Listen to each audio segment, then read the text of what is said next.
Good morning. It is Tuesday, and as always, there's a coffee talk. I'm not gonna go live anymore because I have way too many technical difficulties. Even today, the first video I'm gonna do today is gonna be a recap of exactly what I did last week, and it just didn't get saved on my live feed last week, and I guess when I had tried to upload it, it didn't upload, it just kind of deleted itself, and then I reshot again, and then I reshot when I got to Phoenix, and all of that, somehow my iCloud is acting all funky and I can't find it anywhere. So, reshooting for literally the fifth or sixth time now.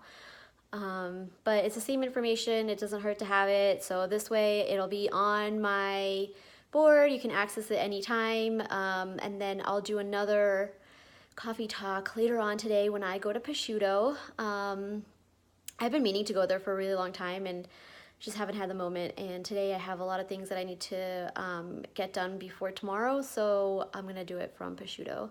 But for right now, I'm having my morning cup of joe, and I wanted to talk about the recession again because it's coming. So first of all, right now is America's in American history, it's the longest standing period of economic recovery.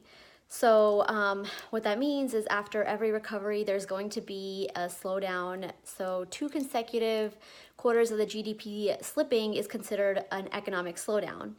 And that is the exact same definition of a recession. So a recession is defined as 2 consecutive quarters of the GDP slipping.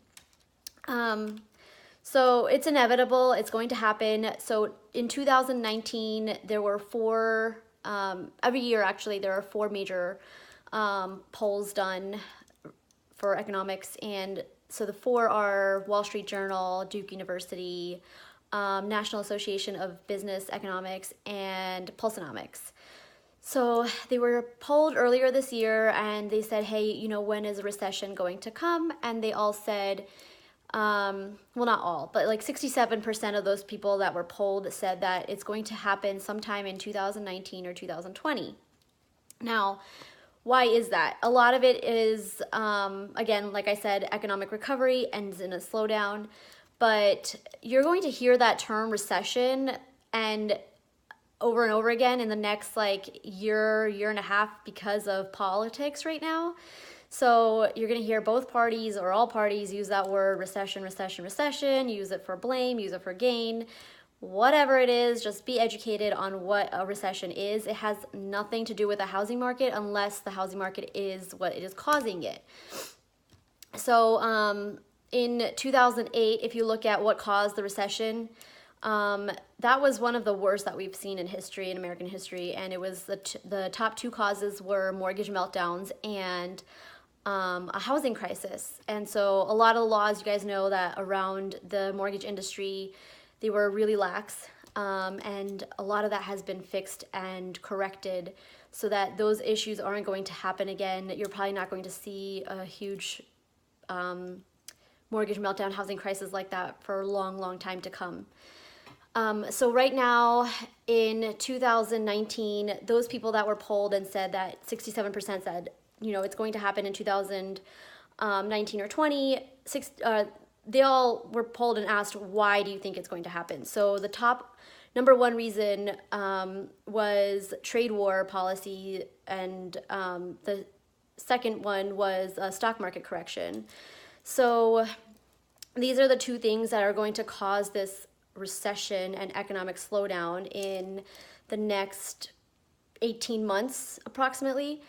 And let's see, what else did I want to cover? Oh, so in what we're going to see a recession similar to is going to be one that is like the 2001 recession.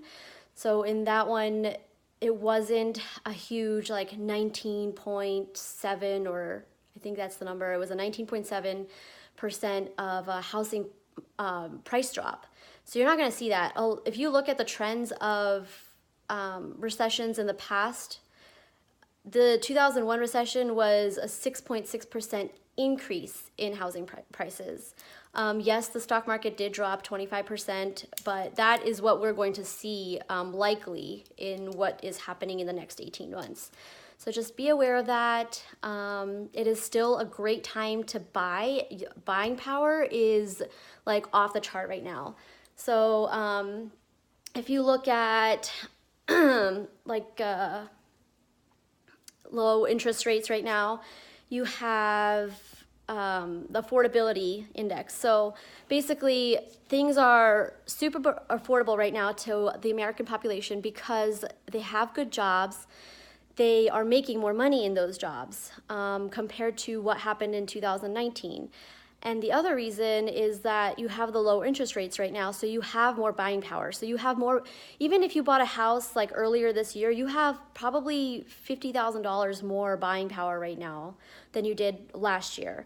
So definitely take advantage of that. I'm going to cover interest rates in another video I do probably later on this week. I wanted to meet up with my lending partner and do a video with him because he's the one that has all the knowledge. So I look forward to talking to everybody later on from Prosciutto. Bye.